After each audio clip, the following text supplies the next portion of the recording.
Hard luck for your squire, though. As you can see, she's now very much occupied. And now a serving of full frontal male nudity.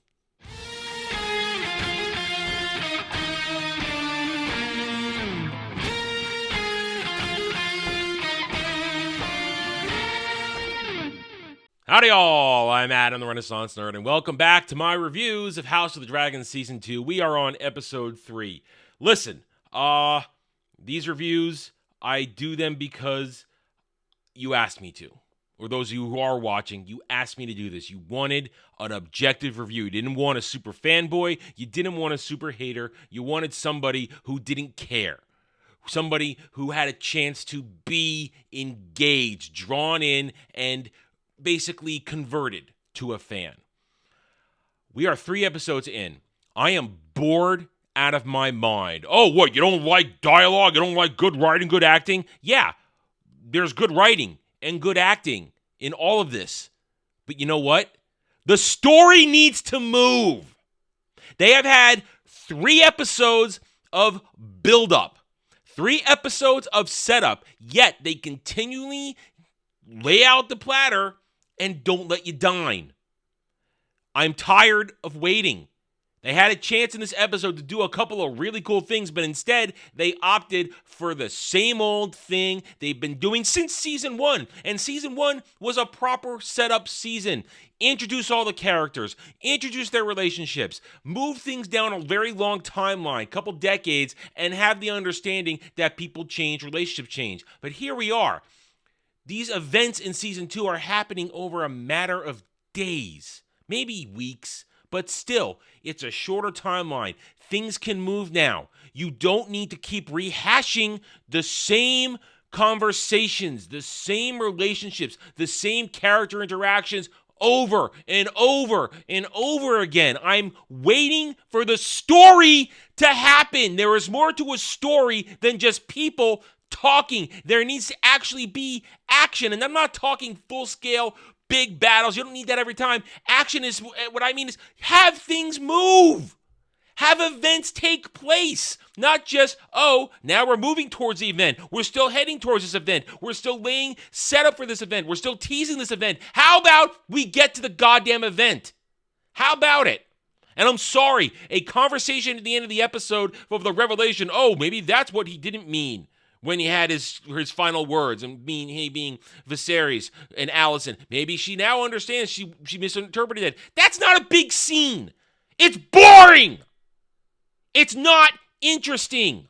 And I'm going to say this. You might not like to hear it if you're a super fan, but nothing's happening.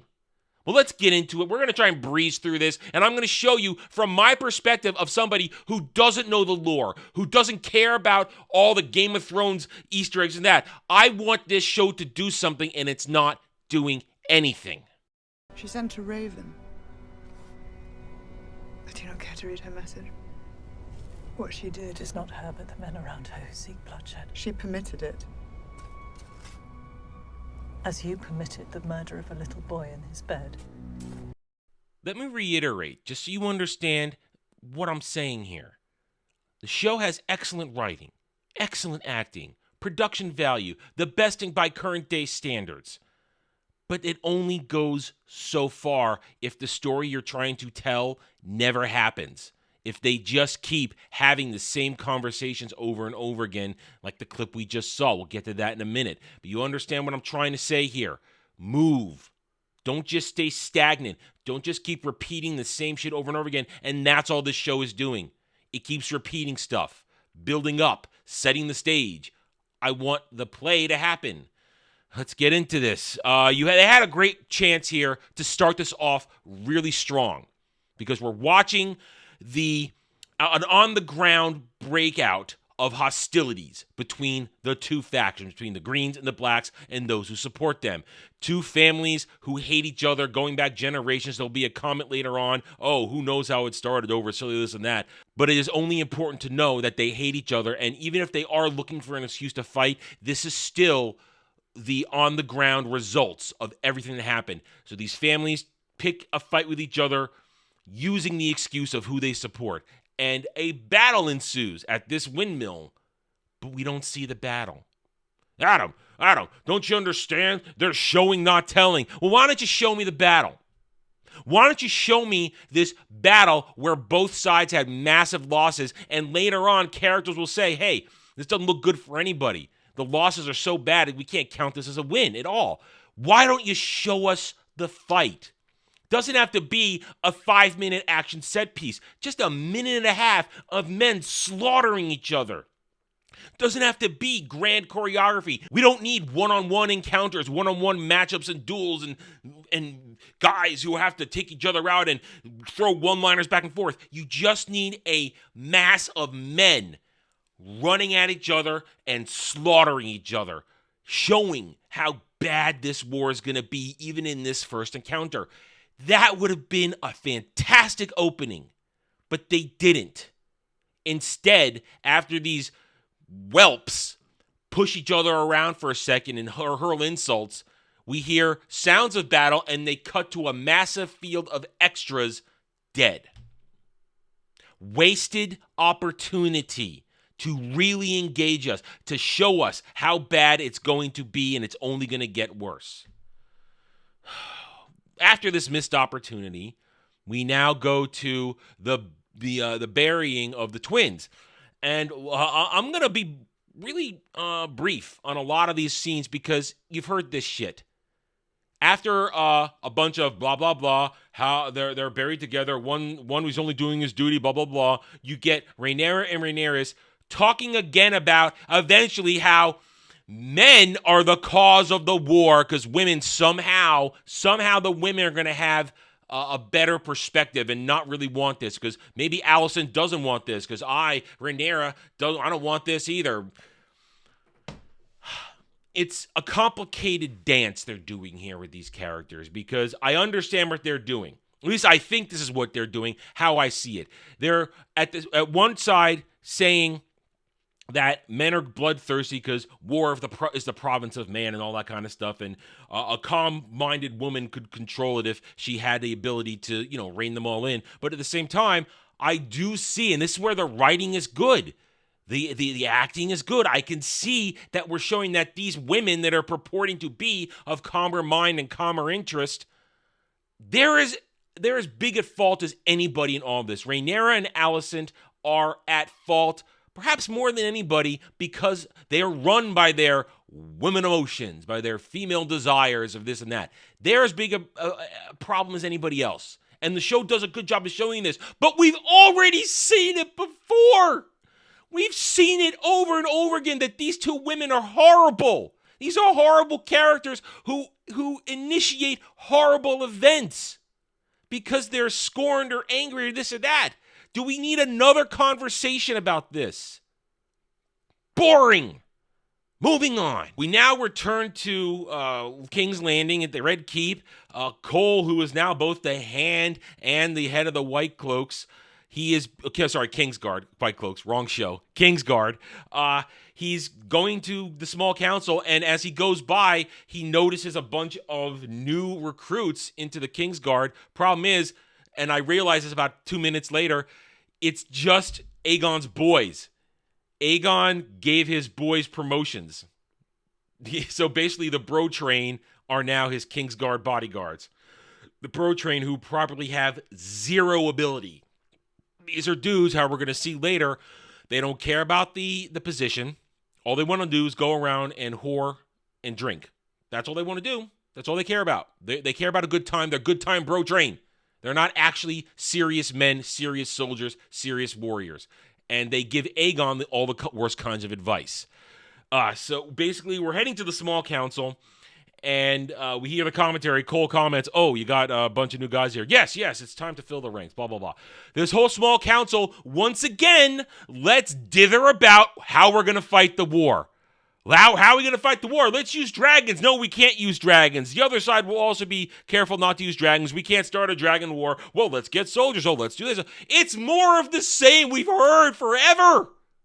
And yes, they initiate action to get to the next event where Cole's going to take a bunch of troops to try and get Harrenhal. And he's going to rally bannermen along the way. Yes, great. why didn't we just get to it? Why don't we move along faster? It's mind-boggling to me why they have to retread the same conversations, the same events, the same types of stuff over and over again. And I'll say this for those who might be misunderstanding me. The dialogue is great. The writing is great. The acting is great. But nothing's happening. Nothing at all. And speaking of nothing at all, hey, guess what? Let's set up for later in the episode by having another conversation between Rhaenyra and the White Worm, confirming that the White Worm saved everybody, even though at first nobody listened to her. And now Rhaenyra wants to know, what's your price? Why are you still here? Oh, I want to be at your court. But no, they spend 5 to 8 minutes in this conversation getting to that point. Also, the White Worm can later on give her advice on how to meet up with Alicent. More setup, and conversations that are boring. Good acting, good dialogue does not solely hold things up. Story has to move. I cannot say this enough, and I'm going to keep repeating myself in case you don't understand where I'm coming from. Now we're going to get several stretches of what we had last week. Scenes that are pointless. Rhaenyra is now going to set into motion the hiding of her children to protect the line. And she's going to send one of Daemon's daughters, who doesn't have a dragon, to both guard the children and guard some eggs out of the country. That's it. No, instead we're going to get this whole conversation where little girl who wants to fight, wants to be in the war, and we get this. There's no point to this. We don't need to know that Daemon's youngest daughter wants to stay and fight. She's had zero character development, zero work. And if they're removing her from the story right now, why are we spending all this time looking at how devastated she is that she can't stay? It's wasting time. Unnecessary. Another 10-minute clip that could have been cut out, and so we could move the actual story along. Now we get to something that is interesting, because Matt Smith, Daemon Targaryen, is always fun, even though they still managed to draw it out too long. Daemon arrives at Harrenhal on Dragonback. People freak out. After a very long and drawn-out creep through the castle, he arrives in the main hall where those of the Strong family are left. And long story short, we have another long, drawn-out conversation of why are you loyal to the queen and why are you not loyal to the fake king, and why the remaining Strongs hate their current so-called lord, Foot Fetish, because he's not trustworthy. Great, we already know that. We already know that nobody likes him, and that this place is falling apart. And Daemon's here. You do get good information. Daemon's here because it's the biggest castle in the realm, and if they make it fit for defense, it can garrison the 40,000 troops he hopes to rally to his side in the Riverlands. Great. But we just have more drawn-out stuff. Now, Matt Smith, fantastic. Always fantastic. But we're just doing the same shit. It's just the same stuff. And I'm not going to give you detailed moments of these scenes because you've heard these conversations. This is why we don't like somebody. This is why we're going to be loyal to you. This is why you should trust us. This is why I don't trust you. Wow, it's almost as if we've done the politicking before. And I'm going to take a moment here to kind of just tie up Daemon's end to this story so I don't have to jump back in an awkward back and forth. He's eventually going to try and go to bed, but end up having a very strange vision where somebody tries to get into his room, and then he goes creepy through the halls and ends up in a room that maybe isn't really there, where he sees, Millie Alcock is back as young Rhaenyra, the Rhaenyra he actually loved, and he's watching her sew the head of the boy he ended up having killed. Now, this is a great scene because we do actually get character development for Daemon. And this is all because Matt Smith knows how to emote. We understand he is feeling remorse. He has remorse for his actions, and that's a new thing for Daemon. Daemon usually doesn't give a shit about anybody, but here he is feeling remorse for the boy he had killed, and also seeing the Rhaenyra he loved. He doesn't actually love current-day Rhaenyra. He loved the Rhaenyra from way back when in Season 1. That's the Rhaenyra he loved.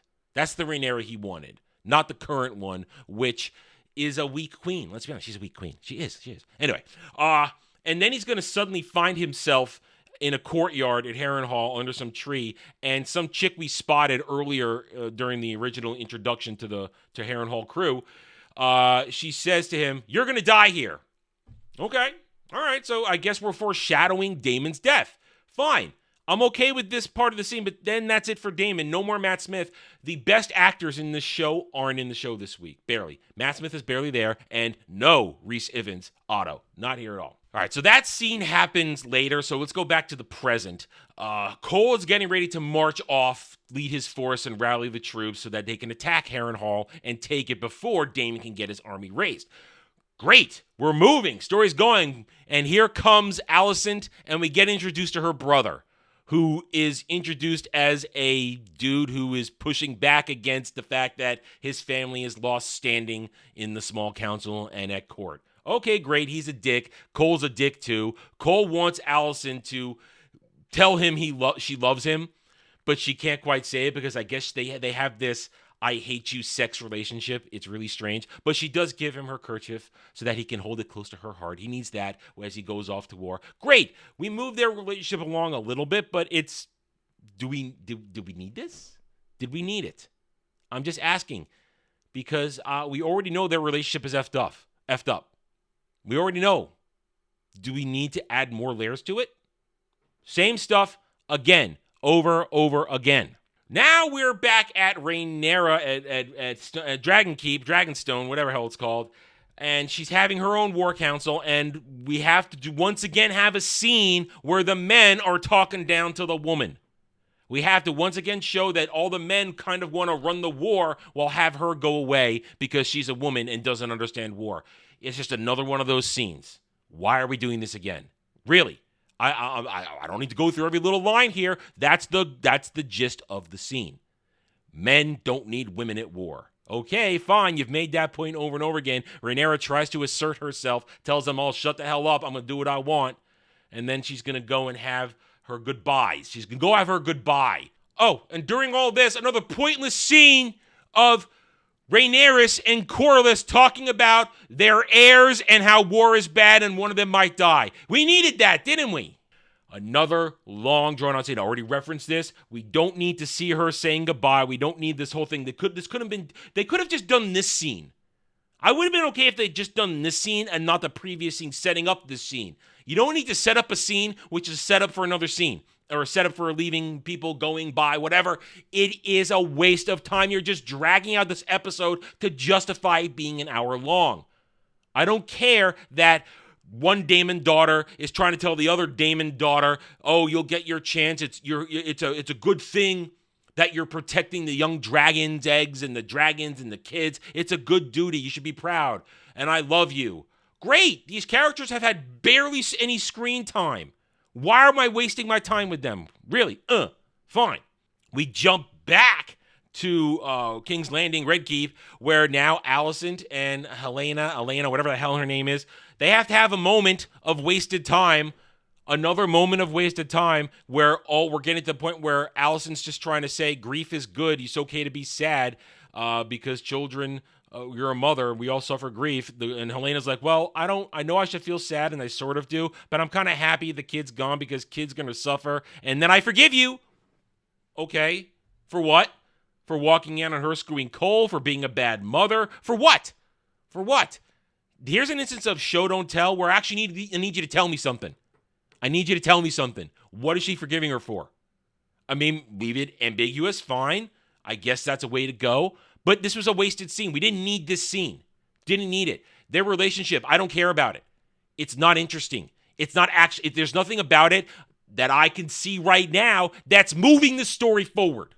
Now it's time for Aegon. Now, Aegon gets good character work in this episode because we see that he's trying. We saw in the War Council, I didn't go into it, but in the War Council, he's trying to be a leader. He wants to go off and be a part of the army. He wants to fly his dragon out there and do all kinds of cool shit and be hailed the conquering hero.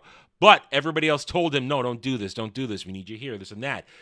Aemond kept saying, oh, no, you don't want to do that. Leave it to us. So there's all kinds of stuff. So the interpoliticking of the family, power moves, this and that, trying to undermine each other. Great. Aegon tries. And Aegon wants to be a good ruler. It seems he wants to take this seriously. And that's a good thing we're laying out here because he's trying on Aegon the Conqueror's armor. They're refitting the Conqueror's armor made of Valyrian steel for him. And his bro train are hyping him up. Yeah, man, you're going to go out there. You're going to fight, kick ass. But here comes Foot Fetish.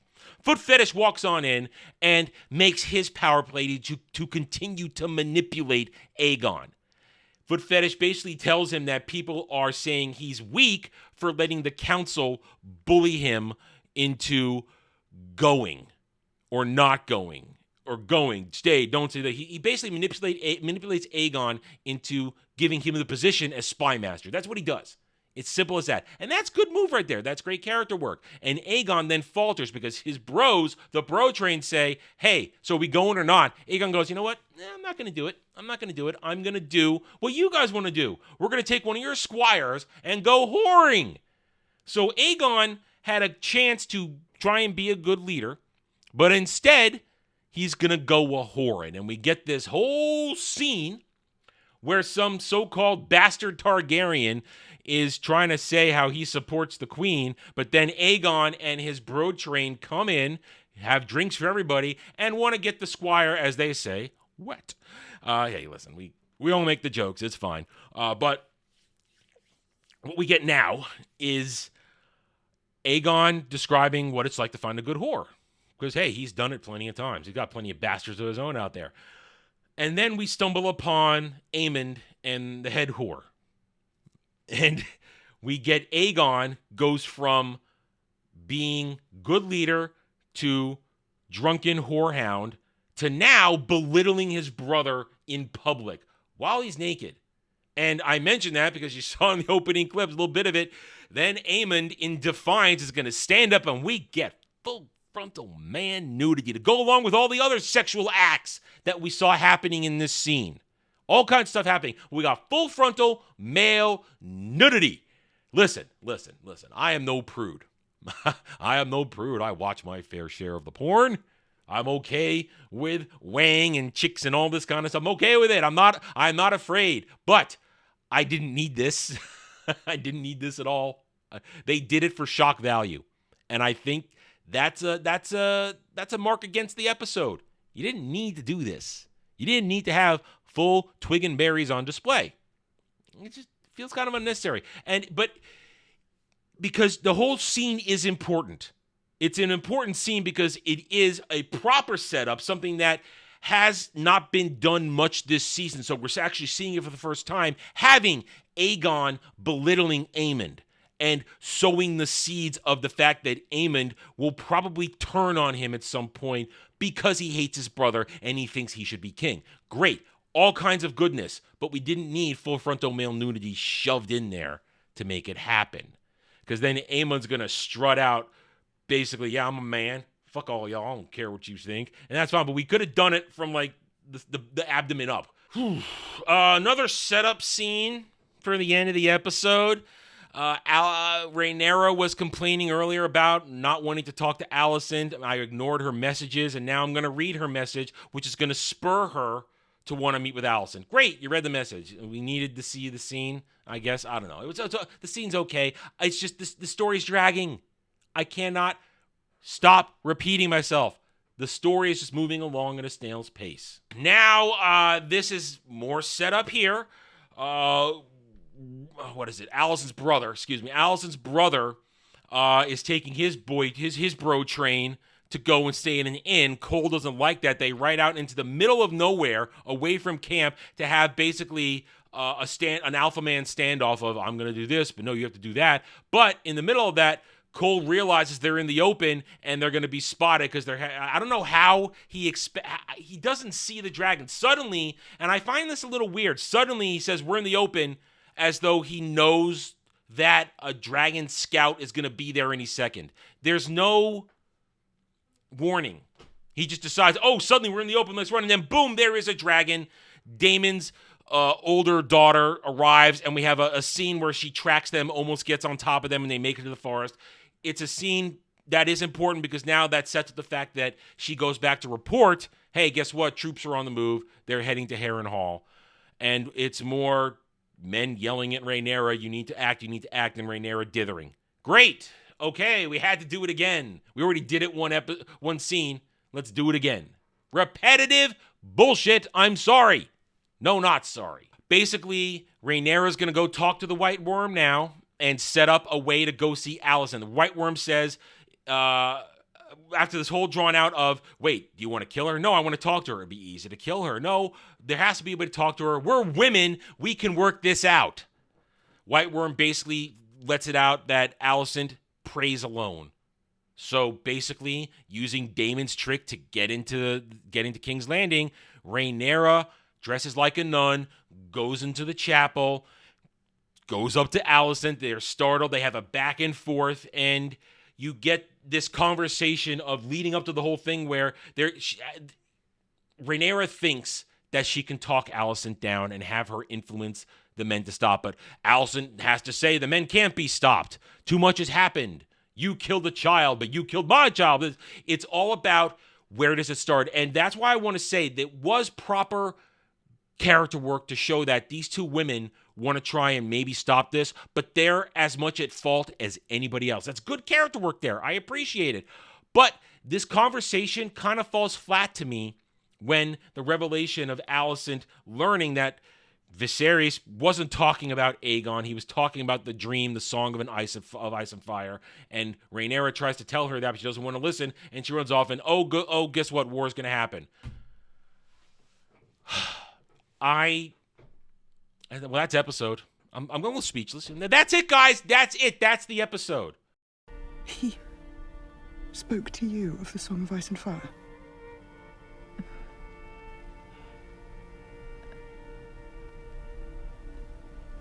It's a story he once told. About Aegon the Conqueror. I hate that I have to keep repeating myself, but I want you who are watching this to understand. I'm being objective here. I am somebody who has zero to gain. I have no hopes and dreams of this show. I have no great need for it. I don't root for Team Green. I don't root for Team Black. I'm not into Game of Thrones. I do not like Germ overall. But I'm not a super hater. At the same time, as you can see, I'm not a super fanboy. I just want to be entertained. I'm watching this show hoping that I'll be engaged, drawn in. And great acting, great writing, great delivery, great production value. It's only going so far. A story needs to happen. You cannot keep padding an episode with useless scenes, waiting, promising that things are going to happen. This show needs to make a mark, and this season hasn't yet. Last season had its moments, which were all about character work, build-up, relationships. This is the season where shit needs to happen, and they are just taking too damn long. We are episode 4 next week, almost halfway through the season. If shit don't happen next week, and I don't know what's going to happen. Remember, I don't know the history. I don't know the lore. Didn't read the books. If shit don't happen next week, something, man, I don't understand what people see in this then. I really don't. I'm giving you an objective view, plain and simple. If you don't like that, well, then go watch somebody else's review. I'm simply trying to tell you what I see as somebody who has no investment on whether or not this show is good or bad. You have to deliver. And if you do not actually deliver, do not actually hand people something worthwhile in the end, I don't know what to tell you. I don't. Anyway, episode 4 next week. We'll see what happens. I want to be proven wrong. I want to be blown away when shit goes down. That when events are happening and people aren't just sitting and talking or crying or begging or pleading or whoring or walking with their dicks hanging out. I'm hoping something happens. Either way, thank you for watching this review. If you liked it, hit that like button. Subscribe to the channel for other reviews, other videos, other takes, and I will see you next week. Until then, take it easy. Have a good night or day wherever you may be. Thanks for watching, everyone. If you enjoyed the video, hit that like button, subscribe to the channel. Check out my gaming channel at Renaissance Nerd Arcade and follow me on X Twitter under @TheRedNerd. Thanks again for watching. Take it easy.